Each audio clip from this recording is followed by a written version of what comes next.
Ready. Okay. I have got, I think the next one along the line here would have been Isaiah from Korea. And he wants to tell us Hello. an experience he had with a fortune teller. Oh, Hi, Isaiah. Hi. I do want to say first and foremost, first of all, thanks for taking my call. But I live in South Korea, and I am American, but there's a lot, and I mean like a lot of fortune tellers here that people take really seriously with their life. For example, for dating, and they base it not only off the zodiac, but like also like the Chinese zodiac as well, like your year of birth. So I'm a dog because I was born in '82. But I do want to tell you, like, I wasn't raised with any of that. So this experience that I had like really caught me off guard, and it's not specifically to do with crystals, but I'm a Christian, and I grew up in a really charismatic church, uber crazy charismatic, and that naturally, I saw a lot of really crazy stuff growing up. Speaking in tongues and people like feigning and stuff, and always talking about demons and the devil. So it really made me naturally skeptical. But when I came to South Korea, I was an atheist here, and I'm sorry. This is just bear with me like 30 seconds because you're fine. So I'm a member of like this website where people can stay with you from all over the world. I've hosted about like 300 people in my life. And so when I go to other countries, I can surf with other people. It's called couch surfing. But I had this Chinese girl come into my house, and she asked to read my palm. She's a guest, and she's like, "Oh, you from after I read your palm." And so I'm like kind of just chuckling inside because I'm like, this, there's no way this can be true. And so she started reading my palm, and she started rattling off like 7 things, like just back to back. And the funny thing about this is like none of the things were positive. She wasn't saying anything good about me, because I know sometimes what they do is they'll do like cold readings, or they'll just tell you stuff you want to hear, and so she started rattling these things off, and I don't know how in the heck this happened, like, because I am a Christian now, but she got them all right and was quite really offensive to me. So I had to stop her, and I was really close to kicking her out of my house, because it was like, not good stuff, but it just all happened to be true. And I'm wondering if you can give me any thoughts on that, yourself. Infidel, you want to start? I have some thoughts, but go ahead. Well, I was raised in a city that had a lot of supernatural viewpoints. I was raised in New Orleans, so the whole voodoo vibe was definitely a thing. And, some people are good, but as far as being right, to me, it's just a crapshoot. It was always more of a, okay, get your fortune told, do this, do whatever. And as far as me, honestly, I just kind of take it all as I didn't buy it then, and so obviously I don't buy it anymore now. But I get it. It's entertaining. That's really all I ever saw it as, and is some level of entertainment. Kelley? Unless they're bashing you, I got to say that was the thing that really, really threw me off, because she didn't have any incentive to lie as she was coming into my house as like a guest. And I honestly was genuinely shocked. Yeah, I was genuinely shocked that she was doing that. Like I genuinely was really close to kicking her out of my house. But actually, my girlfriend was there at the time, and I know this is totally a power suggestion. I give absolutely zero credence to the story because of this, but maybe she just saw me and my girlfriend did not have a good vibe. But she's like, "Yeah, you two are going to break up here pretty soon."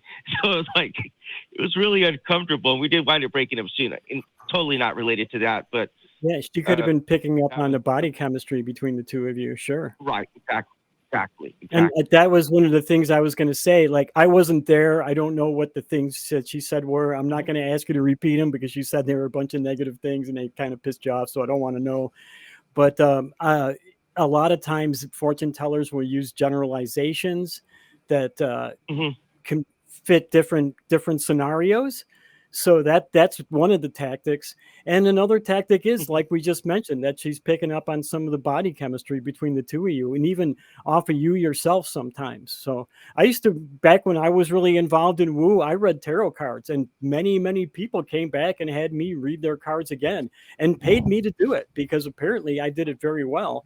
I don't think I was telling them anything that they didn't already know, or that I don't think I was getting any magical knowledge ever, but people seem to like what I did. So, I mean, there is some benefit to, I guess, that kind of a thing, because it makes people think in a different way sometimes, but I don't think that it's doing anything magical. And I'm not sure that, because I wasn't there, I'm not really qualified to say what happened in this particular instance. But I do wonder if if she was picking up on some of the clues around the room, and if she was doing some generalizations for the other things as well. So, and if I could piggyback for a moment, you mentioned one thing you did mention was a failed relationship being predicted. Well, the truth is that almost every relationship I've ever been in has failed, except the one I'm currently in.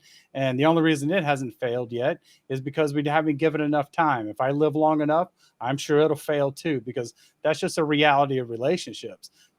People change, things come and go. So if I were to say, I think the relationship you're in is going to fail, especially when you sound like at that point you're rather young. Relationships at that point almost inevitably fail every time. So it's a safe bet that your relationship is likely to fail, at least. Right. And I do want to give one other very quick additional story, because I was dating a girl here, and we were pretty serious, but she asked me my birthday and birth year one time, and I just gave it to her, like, not really, just, kind of just like a regular question.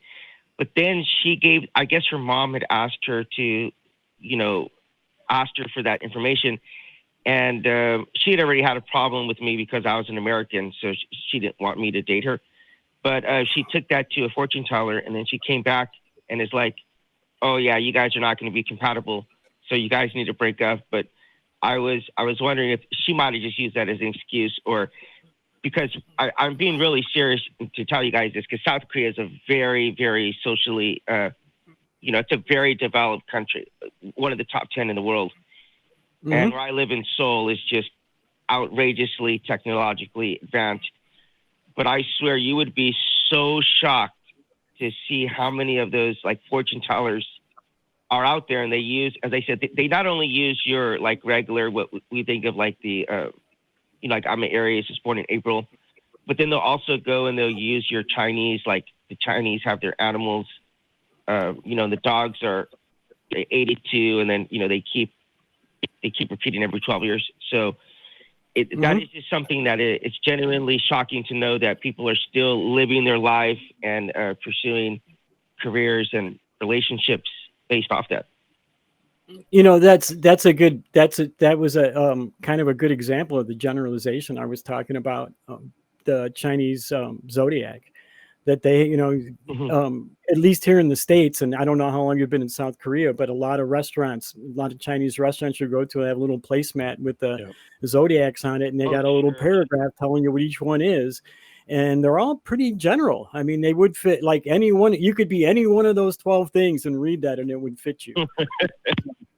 And I've got to say that I'm a dog like you. I'm 1970, and my wife, hers says beware the dog, and mine says beware the dragon. So, and she's a dragon. I can't say it's going to last, but it's made it 23 years as of last month, and we'll see. So I guess they may have gotten it wrong on that one. Well, she's a dog, and just really funny. I had my first daughter at 36. So I don't know why I never figured this out, but last week I went to, or I just saw my daughter. She had the dog bracelet that my wife had got her. And I just put two and two together. I can't believe it, because she was born riding the Olympics here in South Korea. So we're both dogs. So dog with your wife. But anyway, thank you guys so much for your time. I really appreciate this. I Well, just wanted thank to share you, this. Isaiah. I've never really shared this. I never really shared this with anyone because, as I said, it was quite embarrassing. She was telling me stuff about like my finances and personality, and it's just one of those things that threw me off so much because it was so accurate. And I knew she had no reason to lie or make something up like that because, you know, she was a guest at my house. But I think she was probably taking a lot of cues from your environment, especially if she was talking about like your finances. I mean, she could have picked up a lot of cues just about the way you were living, right? Right. Uh-huh. Anyway, thank you guys so much, and you guys have a nice day.